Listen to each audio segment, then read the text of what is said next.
Ladies and gentlemen, please welcome your host, Kerrigan.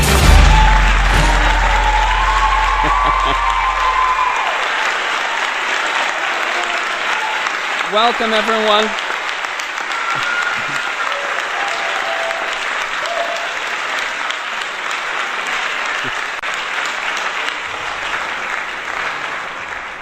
Welcome, everyone, to Witch Talk. My name is Kerrigan, and today we have a guest that is quite impressing. The book that he wrote is the author of From the Bodies of the Gods, and it's a very interesting subject for us to have on Witch Talk today. Now, you know that you can be in the chat room and ask any questions that you've been, you so feel inclined to, and we'll go from there. So I'm going to just jump into the introduction of our guest today. Here we go. Born in Rockford, Mr. Lee has written extensively in areas of free thought and censorship. His articles have appeared in numerous journals and anthologies, including the best-selling anthology You Are Being Lied To. Mr. Lee is a professor at Pittsburgh State University and the author of several books, including Rapture, Dracula, and Libraries in the Age of Mediocrity. Mr. Lee lives today in Pittsburgh, Kansas. Ladies and gentlemen, please welcome my guest today on Witch Talk, Earl Lee.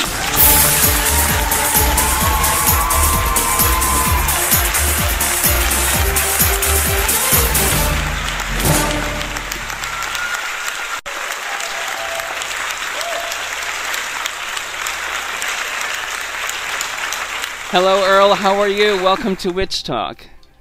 Well, I'm doing quite well, thanks. So, Earl, you wrote a wonderful book. It's called From the Body of the Gods, and it's quite. I mean, I sometimes I read books, and they do when you kind of choose a book. You choose a book to read, and you choose it from either from some people choose it from the cover, believe it or not, and some other people choose it from the title, and so that's why publishers said that title is very important, because you need to have that title down when it comes to a publishing of a book, because people will pick it up by that and the cover also. But it's intriguing when you walk into a store and see this book, From the Bodies of the Gods, and then the cover is quite romantic, and then you read furthermore, and the subtitle is Psychoactive Plants and the Cult of the Dead. I was sold, and I wanted to read it. So I then began to read it, and it's absolutely fascinating. It talks a lot about the cult of the dead in pagan, in the pagan perspective, also in the Hebrew, Minoan, and Christian traditions, especially in the Christian traditions in the beginning. And it's very interesting, because there are some things that we don't really know about these things, and I believe that even Christians don't know about it. Some of them don't know about these things. So we just kind of, I thought that it was very interesting to have you talk about this, because it's a fascinating subject. And it's an amazing, it's really good, it's a good book. And even though you might think, everyone might think that I would, I wouldn't know. Oh, well, unveiling the corpse of Christ. Well, oh Jesus. Well, I don't know if I want. But it's very interesting. It's a very interesting thing. So, what was the intention on writing this book, Earl? First of all, why did you write it? Well, the way I really got started was, I suppose, back when I was about 12. My mother took me to a store, and I found a paperback copy of Bram Stoker's Dracula. And I read it, and I was really intrigued by it, and I became quite a fan then of the old horror films, Universal horror films, with the Wolfman and the Mummy and Dracula and Frankenstein. And I always felt there was something in there there was something behind it. There was something that made it real to me. And then some years later, when I started college, I started in an English program, and I had to read fairly modern books like Ken Kesey's One Flew Over the Cuckoo's Nest and Hunter Thompson's Fear and Loathing in Las Vegas. And the thing I noticed is that certain images kept coming up, combinations of red and white, crucifixes, all sorts of vampire symbols. And I thought there has to be something in this that appeals to people, that they react to. And so I began kind of looking for this sort of thing, and I kept finding more and more of it, but I couldn't make any sense out of it. Mm-hmm. And then while I was living in Appleton, Wisconsin, I came across this book called Soma, Mushroom of Immortality. And on the front cover of the book was this enormous mushroom that had a red cap with white spots and a white stem. And then suddenly I said to myself, this is it. This is what it's coming from, these colors that they're so predominant here and in so much of our religious tradition. And that's where I got started on collecting information of this kind, yeah. Mm-hmm.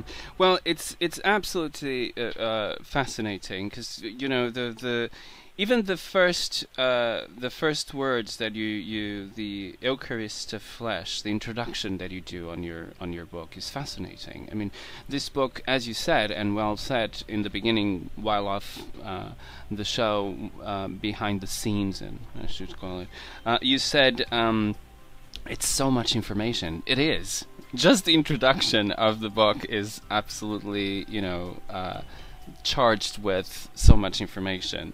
Now, why the cult of the dead? I mean, why the cult of the dead? And it comes from you're right. There is this whole thing about vampires and the living dead and all of that. But if we think about all of these things and related to Christianity, for instance, and and all of the mythos of the resurrection of Christ and all of that, it's absolutely fascinating to see. Did it really? I mean, was it symbolic, or was it this really? Did it really happen? And and then you talked about the Cathars and all of that, and it's very interesting. Now, what did you find about the Cathars and this? Apparently, they had a secret, or they had this kind of revelation that only them knew about Christ and all of this information about it.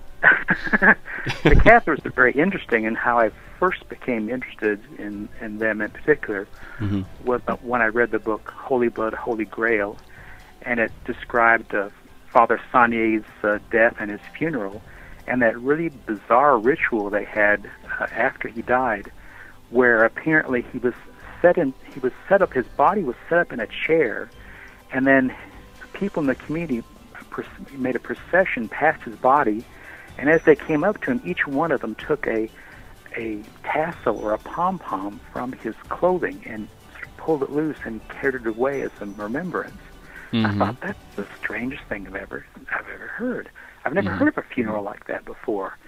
But I think that it was just a symbolic representation of what was really going on for 5,000 years before that, where in fact a person had died, had been dead for perhaps a considerable period of time, and as part of their funeral ceremony or remembrance ceremony, they would actually process past his body and remove these mushrooms from his corpse. Now, some people would say, and I've heard this, how do mushrooms grow in bodies? And, it is possible, but what do you think? How do they grow in... Well, my suspicion about how this began was that in ancient communities, when the mushroom shaman or who led the religious community passed away, they would bury him, and perhaps not bury him very deeply, but that there had to be mushroom spores in the front of his clothing, if he'd taken very many of them. And then after time, if something happened, they disturbed the grave or opened it, you'd almost certainly find mushrooms there, growing on the cadaver. And that later was made into a more complex rite, especially by the Egyptians. I mean, it's really clear in reading in the Book of the Dead that this kind of thing is going on. Now, you talk also about, you know, in another chapter, you talked about sacred oils and sacred foods, and you talk about anointing and anointments, ceremonies, and all of that, and you refer Jesus the Christ. We should call it the Christ, right? Right. And not Jesus Christ, because it's the Christ, right? And talking about Christ the Messiah, it's really redundant. Right, because Christ simply means Messiah. It's the Greek word Christus. It's like the word for christening comes out of same root. Yeah. Now, what did you find about these going through the span of history and talking about Egyptians and Egyptian religion, which, by the way, it's very similar. You know, you find a lot of similar things from the Egyptians into Christianity and into the rites, not only of death but also other rites, right? And it's very similar, right? Yes, there's a strange sort of similarity that comes up with all of these different mushroom cults, if you want to call them that. They all begin with a kind of reverence for the dead, and these funeral ceremonies for the dead where they would anoint themselves and they would consume sacred foods, which almost all certainly contain various hallucinogens, not just mushrooms, but hemp and other things. Depending on where you were, there could be a number of different varieties of things that might go in there are just astounding. And of course, in Crete, they grew a great deal of opium, so that was probably also part of their oil and their sacred foods. And these things seem to go on quite normally until a priesthood develops. And once you get a priesthood, then suddenly they want to control everything. Yes. And so the thing you see happening over and over again is the priests getting control, and then they decide, well, we should be the one to control this, and then they start suppressing people, others who are just doing it on their own. And that happened in the Hebrew religion when after Moses was gone, the priests sort of said, well, we need to control this, and they began trying to get rid of the local shrines. And you see it again in Christianity. Once Christianity was established, within a couple of hundred years, suddenly the priests had some political power and some money, and they began saying, well, we're going to control this from now on because it creates too much trouble if everybody thinks he can talk to God, and everybody should be going to God through us, Yes. And it's the same thing with the Cathars. The Cathars were wiped out because they were presented a challenge to the institutional church in Rome. Damn Rome. So, but the thing is that you talk about also about the nature of the oils, and that how that they were made, the various uses of oils. One of the things that it's absolutely fascinating to me is that if you look into history and the Bible, you can see that Jesus is always anointed by a woman. Now, right. do you think that this is significant in any way, or it's just a coincidence? Well, the people before me who have studied the older mushroom cults all seem to agree that there was an early religion that was a female religion. There's a very good book on the religion of Crete, for example. Its name escapes me for the moment, but the author of that book is convinced that there was really a religious matriarchy on Crete.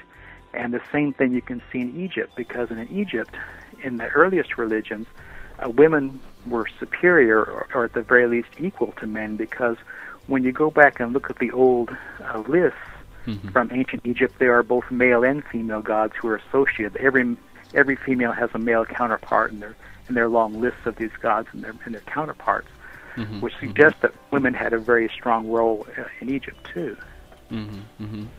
Now, and this is another thing that it's very interesting, is that in your book you talk about all of the similarities between the Christianity or the early Christians and the Egyptian rites, and all of including myths, and all of this, and you actually say that you say that this idea was sometimes they would actually call or thought that Jesus was another name for Horus, and it was very interesting just to find this.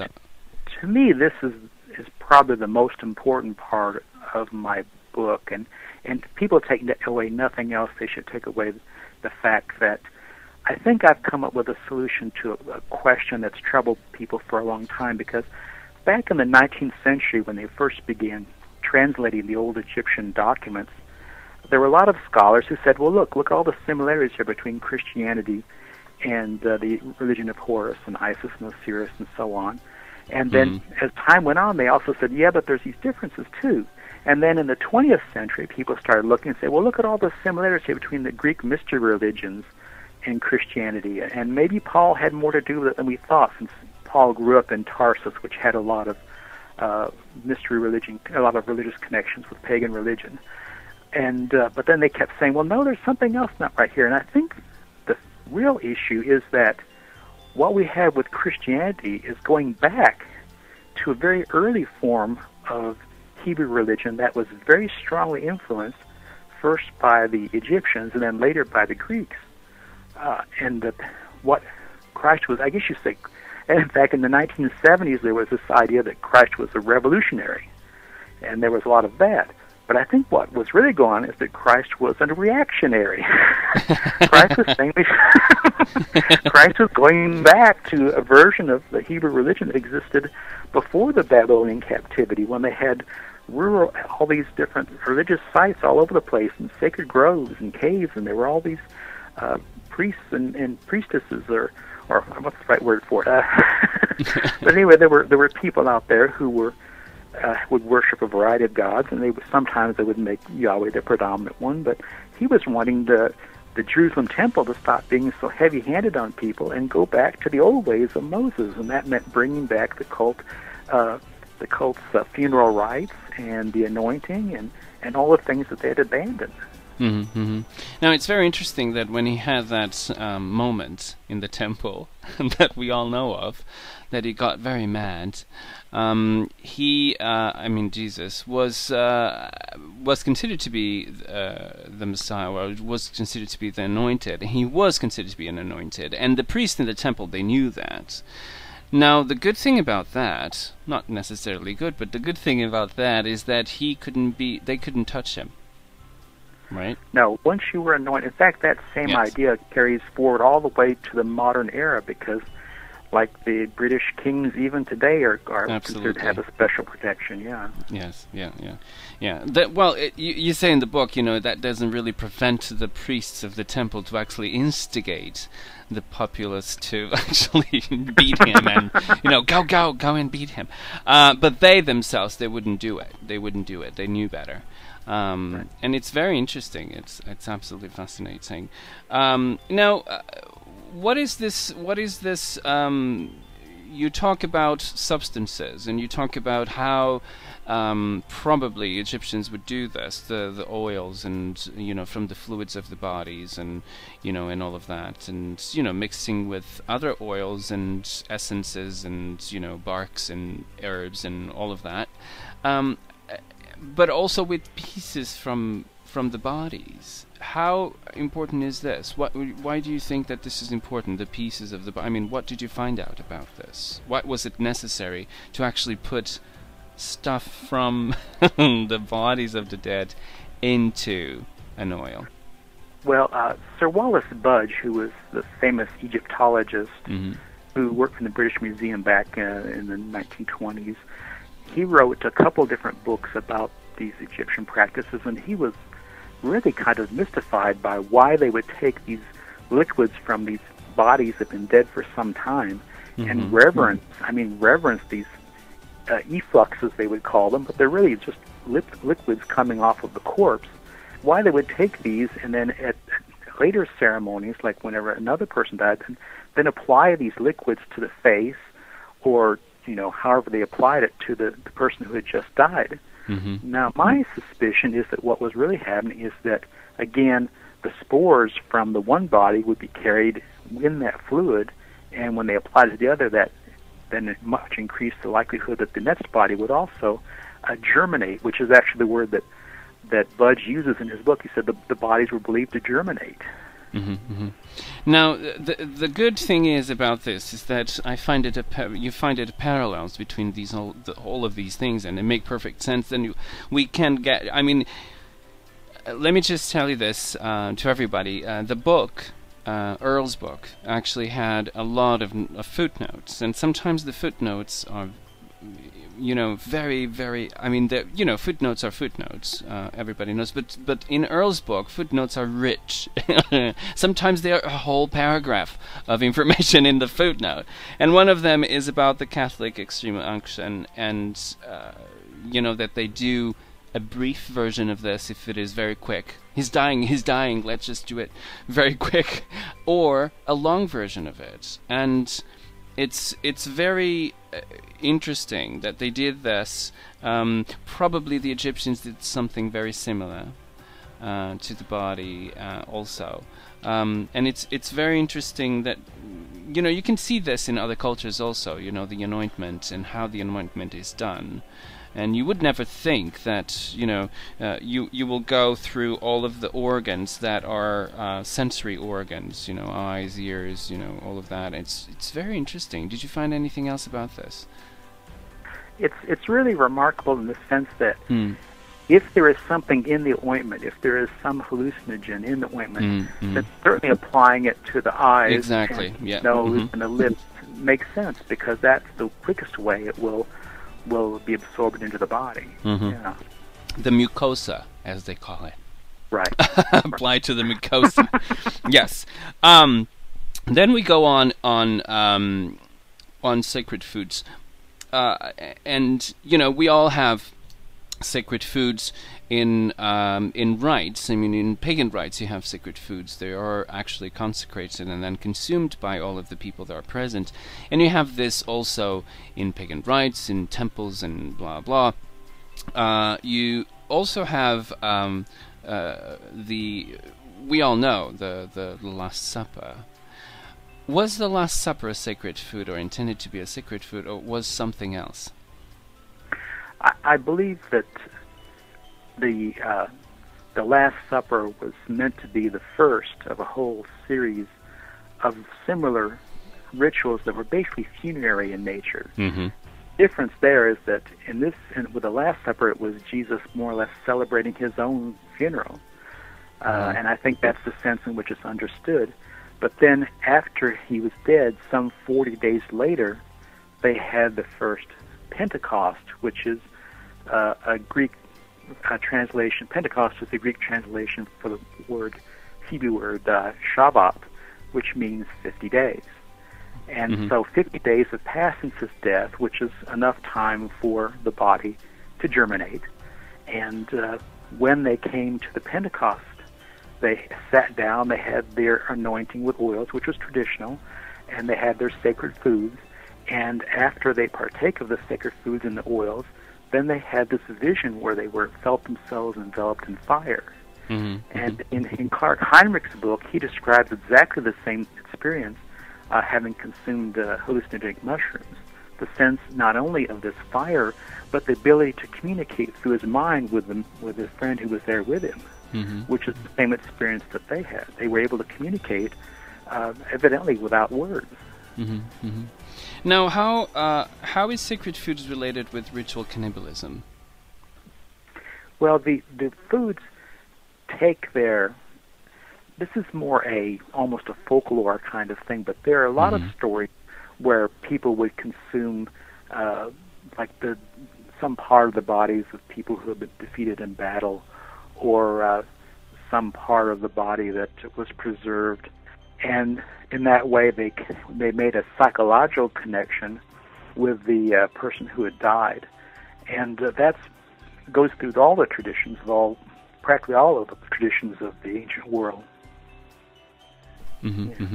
Now, the other thing that I want to ask you about, it's this very powerful drink called the Cup of Consolation, or the Drink of the Dead. Can you talk a little bit about that?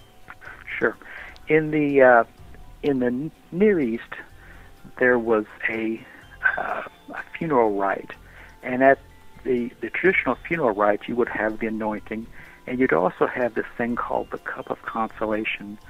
And it was traditional to drink from this cup as part of that rite.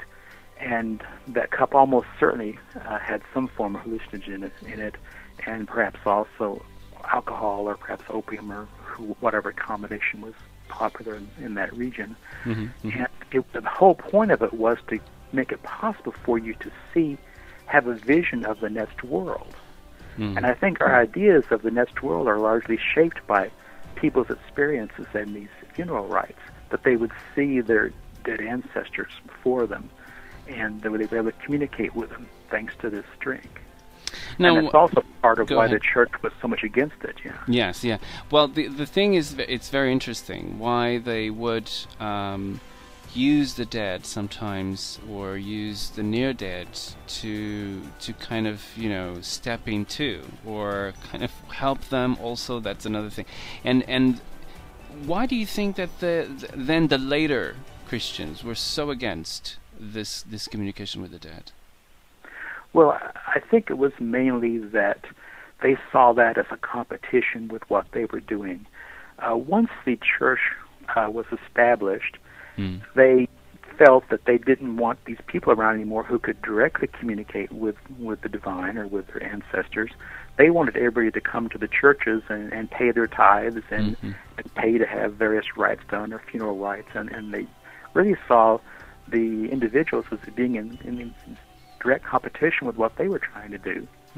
Besides, someone who actually had an experience of the divine would think of himself as being just as good as the priest, which is, of course, the problem they had with the Apostle Paul. He had his vision, and suddenly he thought he knew more than everybody else, and acted that way too. Yeah. Which is very interesting, this whole... Now, the other thing that you talk about, it's the red corpse, and it's one of the titles of one of the chapters in your book. And you talk about the red as being the traditional color used to bury the dead, opposed to to black. Which everybody uses black, which is very interesting. It's a sad color. There are other cultures who use white. There's this whole thing. But you actually talk about the Pope John Paul II funeral, and he was in red. And then you talk about all of the there are other things that you talk about, painting red, the corpse red, covered with red paste. Why red? Why do you think that this is significant, and what did you find about it? Well, my suspicion is that the mushrooms that grew on the corpse had kind of a reddish or purplish cast to them, which would suggest a psilocybin kind of, I think I'm pronouncing that right, psilocybin kind of mushroom. In fact, recently they found a variety of psilocybin mushrooms in San Francisco that actually have a kind of really bright red color to them.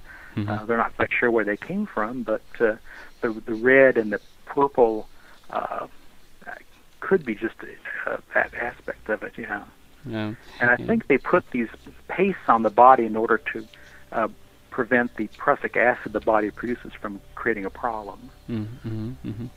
Now, it's very interesting. Do you think that they're conscious of this? Maybe not. I mean, the Christians and Paul, just the Pope being, I know that that's one of the, the colors of the priesthood in the Roman Catholic Church. The red is, and they have all of these significant aspects of the color red, the red lamp. Everybody knows the red lamp, and all of that. It's absolutely, but I don't know if they had this red color as a garment color, related with the red lamp, or is it? There's probably another significant thing in there. I don't know. Ladies and gentlemen, Earl Lee. From the Body of Gods, author of From the Body of Gods, Psychoactive Plants and Cults of the Dead, as revealed in pagan, Hebrew, Minoan, and Christian traditions. This is a Park Street Press edition. inner traditions, I think, right? Am I saying it wrong? No. Inner traditions. Yes, inner traditions. Very generously sent us this wonderful copy of this book. Now, you talk about also about you talk about the Egyptians a lot and how the Egyptians, did things and how similar it was and all of that. Sometimes people say, they really didn't invent anything. They weren't the new religion, really, because, everything else had been invented. They just kind of, the only thing that they actually put it into was a new set of characters because the play was the same. Do you agree with this? Well, I think that one thing it's strongly suggests is that they found some caves in Tassili, which is an area of southern Algeria. Mm-hmm. And in that cave they found all these strange paintings, including people dancing in a circle with these enormous mushroom-shaped heads. But Yes. the thing that really struck me as amazing is they have a painting, I guess, of this one man who's called a mushroom shaman, and his body is covered with mushrooms, and he's wearing a mask, it's a V-shaped mask. Mm-hmm. Now, the people who first found that said, well, this is a mushroom shaman, and the mushrooms represent this dream or our vision he's having. But my feeling is, no, it's not the vision. There actually are mushrooms on him. Yeah. And that's what you see there is the mushrooms on the body. And the reason I feel that is because, for example, there aren't any mushrooms on the mask. It's just on the body parts. Mm-hmm. Mm-hmm. And so I think that the religion may have started there in Algeria and then moved east across what was at one time a kind of pastoral area and then into Egypt from there. Although I have to admit, too, there is some suggestion that this religion may have come to Egypt from India by way of a southern route. Mm-hmm. So it may have come from two different directions. But certainly there's evidence of Talisi is quite strong. Mm-hmm. And they do have psilocybin mushrooms still there to this day. No, you do have also other. You have one of the chapters. It's hallucinations as history, and then you go on to plants from the bodies of the gods, and you talk about a very interesting thing. I mean, you discovered a lot of things in this, but ambrosia is something that always fascinated me. This drink that was the food of the gods that nobody can, it's so inaccessible. What do you think that this is, really, if it was anything? Well, my suspicion, and other people who've looked at it too, I think the best guess is that it's some kind of honey wine or fermented wine, probably with various kinds of hallucinogens added to it, because the color suggests that. They also say that the Greek gods had blood that was the color of honey, and honey was sacred in all the Greek religions, and especially the funeral rites. And so I think it's really a kind of spiked fermented honey is really what the ambrosia actually is. Mm-hmm, mm-hmm. No, you do also talk about the signs of the cults of the dead, and I think if you wanted to, if you want my opinion, I think that they had a hell of a party in those days. Oh yeah, the funerals were probably a lot like the Irish wake of today. Everybody would get together and they would dance and they would anoint themselves with oils and they'd drink from the cup of consolation, and it was probably grand old time. Yeah, absolutely, absolutely. Now, there is a question from Andrea Salgado in the chat room. She asks, do you think that there is a link between ambrosia and Kikion, especially as used reportedly in the Elysian rites, she said? Oh, yes.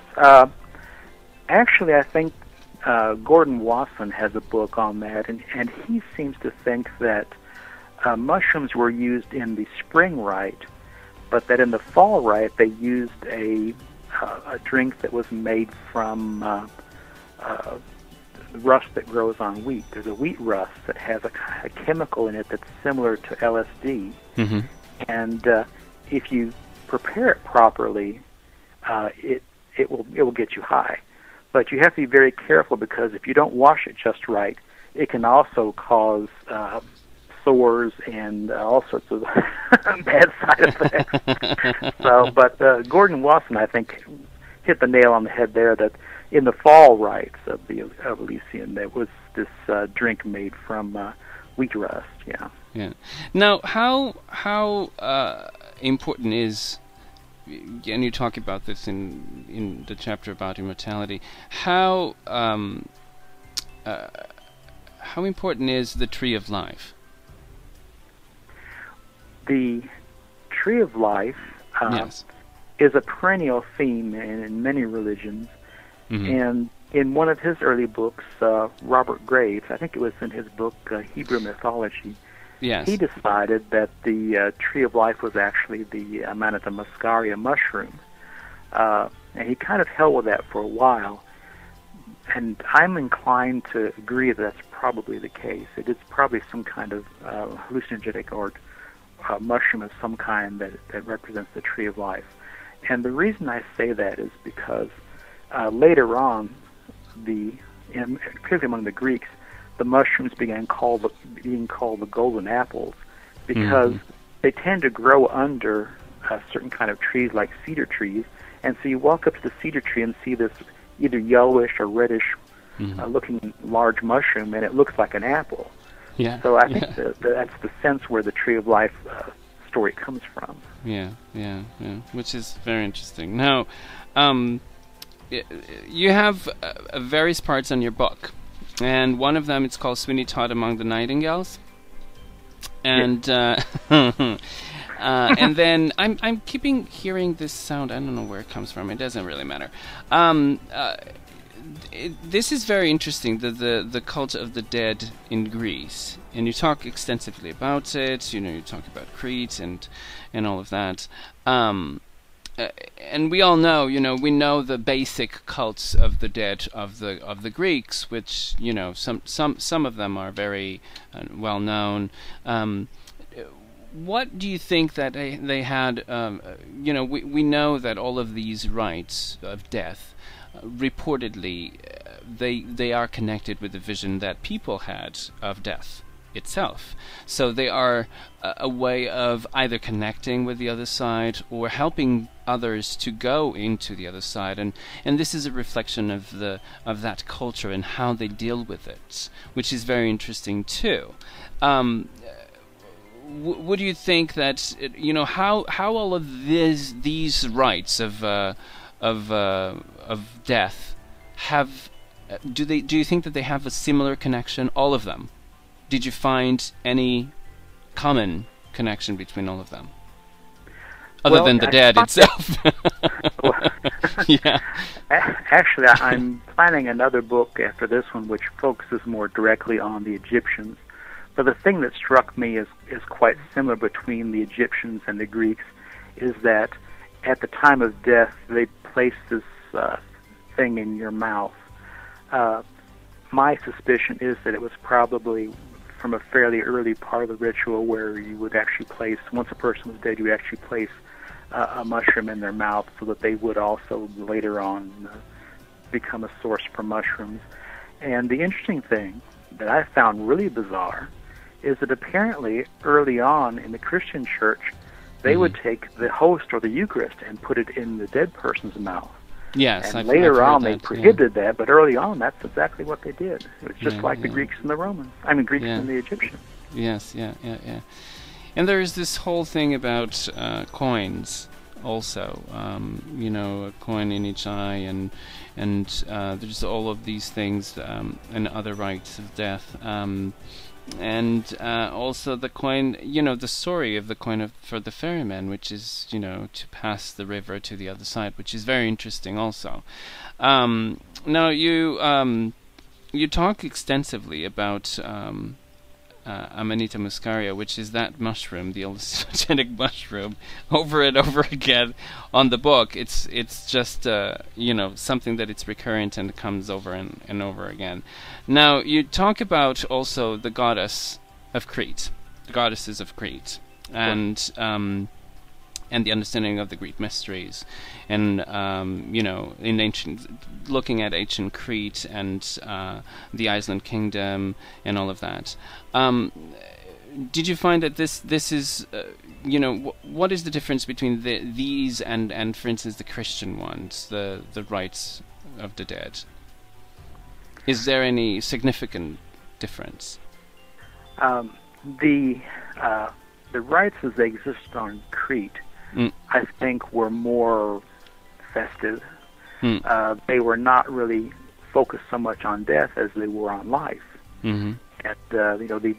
And we've seen all these images of people jumping over bulls and that they had on their walls, and porpoises dancing, and it seemed like the people of Crete were really very life-oriented, whereas the Christian ritual is actually comes out of a funeral rite and is focused more on the dead and what happens after death. Whereas I think where the people of Crete were concerned, once you were dead, then that was it, and then they would then make use of what was left over. They would take the cadaver and they would strip the flesh from it and put that into a central tomb area, and that would then become the source of the mushrooms for them.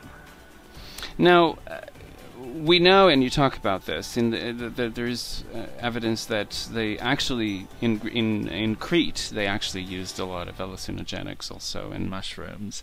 And you also say that, there's this book, McKenna writes a book for the Food of the Gods, Ferenc McKenna, and it says also that they had this obsession, almost like an obsession for structures that suggested an obsession of mushrooms. It's amazing to me that this whole thing, crosses so many cultures, and the use of the mushrooms and the use of hallucinogenics. Is it the same? Is it for the same purpose that they all used this, or not? I think that ritualistically, there are certain ideas that come with the mushroom. If mushroom is the source of your visions of the next world and the divine, there are certain, and you're focused on the mushrooms, that certain things tend to be repeated. For example, one of the most common images of a cult of the dead is a skeleton with flowers, and today, there is a religion that's quite active in Mexico, where their symbol is this female skeleton covered with flowers. Yes. And that probably comes out of the Mexican cult of the dead and Mexican mushroom worship. Yes. But that's just something, why you see that over here and you see the same thing other places. It's because that's a naturally occurring idea in our minds when we think about the dead and the mushrooms on the bodies of the dead. Yeah. Now, the other thing that I wanted to ask you is about the goddess, and you identify there's the goddess that have horns and axe and all of that. There is a question on the chat room, and she's asking, Andrea is asking, who do you think that the snake goddess actually is? Well, there is a very similar goddess in Egypt, who you see holding two snakes. And this snake goddess of Crete, there's still some argument about whether it's really a goddess or whether it's simply a priestess that's holding the two snakes. And who she is, I'm not sure, but she clearly represents the power to control the serpents, and usually the serpents are symbols of evil, because they are associated with death and a variety of other things, and so she is clearly some kind of goddess who has power over this evil. Now, what did you find out about the? You have a chapter in your book. It's called Minoan Graves. You know, all of these cultures deal with death slightly differently. You know, there have some similarities, but slightly different. Things occurred in each one of them. What do you think that what were the different about the Minoans' funeral rites that were not found in anything else before? Well, they seem to have a very what's the right word for it? Pragmatic point of view. Once you were dead, they would just made use of your body, and you were defleshed, and your flesh was thrown in the center of the tomb, and your bones were stacked wherever, and then sometimes they would grind the bones to make a kind of fertilizer to throw on the rest of it. But you see similar things in the mountains of Spain. They found tombs that look very much like the ones on Crete, and there's even a tomb very similar to that up in Orkney, Scotland. So it may not be just limited to Crete. It may be that the idea started there and moved elsewhere, but there are other places where they have very similar kinds of structures, and also the structures that they found in the Pyrenees in France, too. Well, Andrea, you know, going a little bit back on this, Andrea is saying that she respectively disagrees over the snakes equal to evil. And she goes on to say, for instance, in Greece, the Agos daimon is represented as a large snake, and his function is entirely protective and beneficial. And she goes on and say also, so much so that he would traditionally be invited into the home and offering, I don't know what that is, Andrea, smaid? Maybe not. I don't know what she meant by that, but so not always snake is a symbol of evil. I think that's offerings were made. Okay, so offerings were made. So not always snakes is not always correct. That's correct. Yeah. But you can see where if you were living in Egypt and you had cobras, you might have a different view from someone living in Greece who had a pet snake in their house. Yes. Well, it depends on how. You know, how is it seen in that particular culture, and how, you know, and all of that, and all of the context of the culture. How is it seen?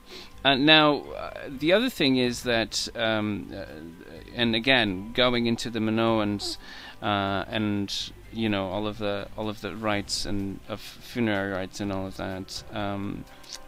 What is it about? Where is human sacrifice in all of this? Because there were human sacrifices made. So where is it? Well, I think that related to this, obviously. Well, I think human sacrifice was more common the further you go back in history, because I suspect that what really was driving it was the fact that people would decide, for religious reasons, that a human sacrifice was, humans were the closest thing to their gods, and the most similar to their gods, and was therefore a better sacrifice than some kind of animal, and that perhaps early on human sacrifices were quite common, but as humanity changed over time, they often were reduced to simply an annual event, or event that they sometimes resorted to in times of trouble.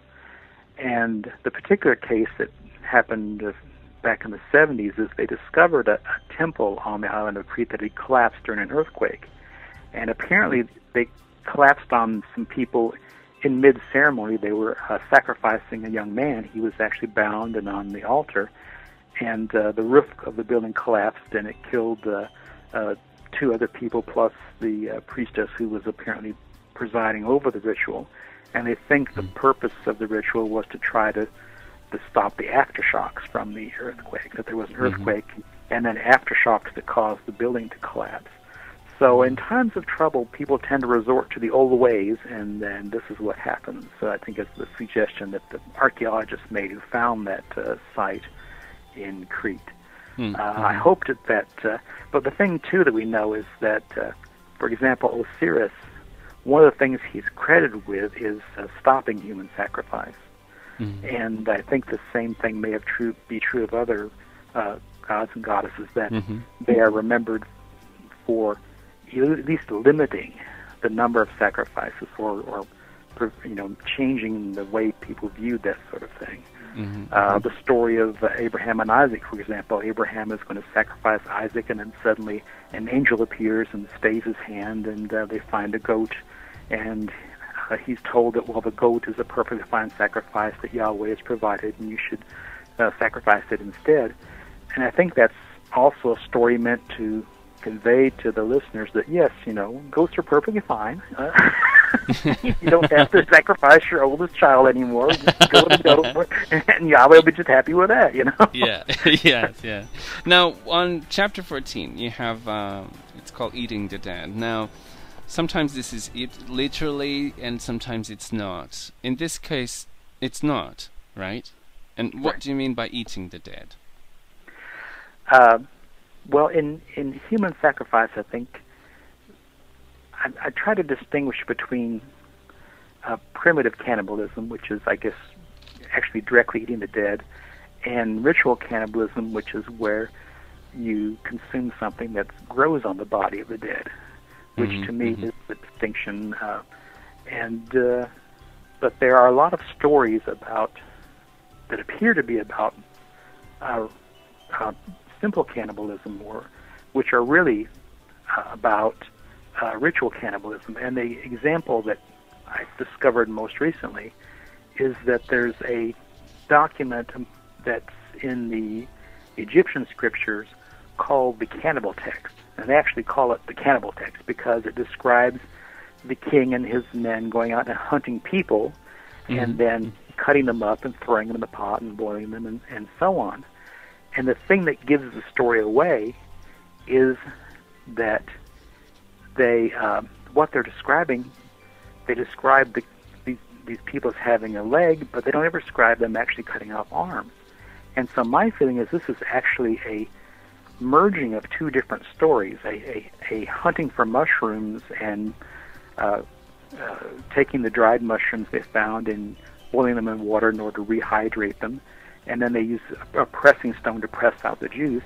This has come somehow fused with a story about war, that the two stories are kind of forced together, and they sort of left the old context of the war, and it hides the story about gathering the mushrooms and rehydrating them and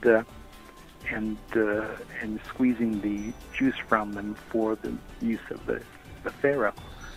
It's very, very much like a sponge, isn't it? You just squeeze it. And, yeah. And so it goes. And there's a god mentioned in this story who is the Egyptian god of the wine press. Well, of course, you could use the wine press for pressing mushrooms too, but there's no other explanation for why he would be there. Yes, exactly. Now, what is the significance of the double axe of the Minoan culture? There are a number of symbols that resemble in shape a mushroom, and the double axe, I think, is clearly one, because you can tell by the shape of it. You couldn't use it for an axe very well. The shape is just wrong. And some of these double axes actually have 4 blades, which even makes it look more like a mushroom, and again makes it completely unsuitable for any purpose. A 4-bladed axe, what can you do with it? And there are a lot of things like the Egyptian ox symbol, which resembles a mushroom. And what I found really interesting is that in some of the old Egyptian carvings, they have this canopy that goes over the top of the gods. But if you look at the canopy, you can see that down at the tip there's like these little feather shapes. And it looks like, no, this is again the mushroom shape. This is just very strange. But you start seeing these mushrooms everywhere once you start looking for them. But knowing about them, they just seem very obvious to me. That they are shaped like that. The other thing is that you talk about Prometheus and you talk about also Dionysus and the Osiris worship, confusion, because sometimes, and you give this question on the beginning of the chapter. You actually ask this question: Dionysus and Osiris worship, Greek or Egyptian? What do you think? Well, my suspicion is that the Greeks had a native Dionysus worship, and that when they came in contact with the Egyptians actually sent missionaries to Greece and to Thrace, and that they sort of overlaid or merged the two beliefs. They took the stories that were common about Dionysus, and they sort of merged them. And you see much the same thing in the New World when the conquistadors arrived. They would take the old local beings, and they would become saints. In fact, when the mushroom shamans had visions, they would often describe the beings that came to them as being saints. Now, do you think that, and you know, Dionysius is obviously related with very exuberant and ecstatic rites, and you can see that from the priesthood that he had, the Bacchae, and it's very interesting to see this. But everybody actually relate that with the ecstasy coming from wine, because he's a god of wine and all of that. But it's not really only that, is it? No. I think that the rites of Dionysus were really rites built around the use of the fermented honey, the sacred mead, and that over time, as the invaders came in from other parts of the world who had alcohol as their main ritual use, that sort of merged and sort of displaced the original fermented wine, use of fermented wine by the Dionysians. And one other point I would make too is that much like the Egyptian cannibal hymn, we hear stories about the Bacchae who would supposedly run through the woods, and if they found a deer or animal, they would tear it apart and eat it raw. I think that was all smoke and mirrors. I think what they were really doing is looking for mushrooms, and the reason they told these stories was to try to scare people off from interfering or from looking too closely at what they were doing. Yeah. Now, another thing that you talk about, and this is an appendix, it's the 1 John 2:20 and 2:27 translation and commentary. Why is this important? Why specifically 1 John 2:20 and 2:27? Well, these two passages in the Epistle of John both talk about an ointment, and that when you take this ointment and apply it to your body, you develop an almost instantaneous knowledge of what the Christian belief is. It's like almost a magical experience, or probably you receive a vision. Yes. And this same thing is repeated in 17 centuries later by a young man who drank a liquid from a flask and suddenly had a vision of the whole knowledge of this Wiccan group that he was trying to join. And then in the 20th century, there was a mushroom shaman who said that when he ate the mushrooms, he had an experience where all these saints came to him and they would teach him all the things he needed to know. And I think that there's a strong sense here that the whole point of the ointment was to give you a secret knowledge or an experience that you wasn't communicated through words, but through the power of the ointment itself. Well, I should add to this, excuse me, that the very well known witch's ointment, right? That they would rub in their skin so that they could fly, which is basically sometimes referred to as an astral projection. So you would, you have a lot of the ingredients are hallucinogenic plants and herbs, and it would induce some kind of astral travel or out of the body experience, therefore a flying experience, which is very interesting to see this in John 2:20 and 2:27, which is a different kind of thing. I mean, it's not to fly. I'm sure that they felt they would fly, but yeah. So I'm sorry, you were saying something. Well, it amazes me that you can have people that far removed, both culturally, historically, absolutely, and basically describing exactly the same kind of experience. Yes, yes, and using the same, using the same concussion or very similar properties of the plants and hallucinogenics. It's absolutely amazing. Now, what about Prometheus? I'm sorry.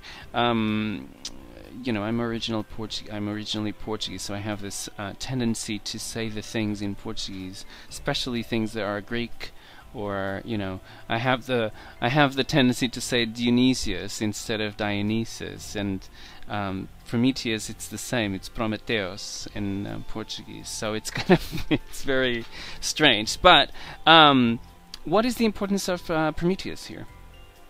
Well, as a result of the research I did on Prometheus and the story of Prometheus and the mead making, I think they had a very special rite that was pretty much exclusive to Crete, although it may have migrated somewhat to Greece too, where a person would be, and this goes back to the human sacrifice question, they would take a person and they would feed him various hallucinogens and then sacrifice him.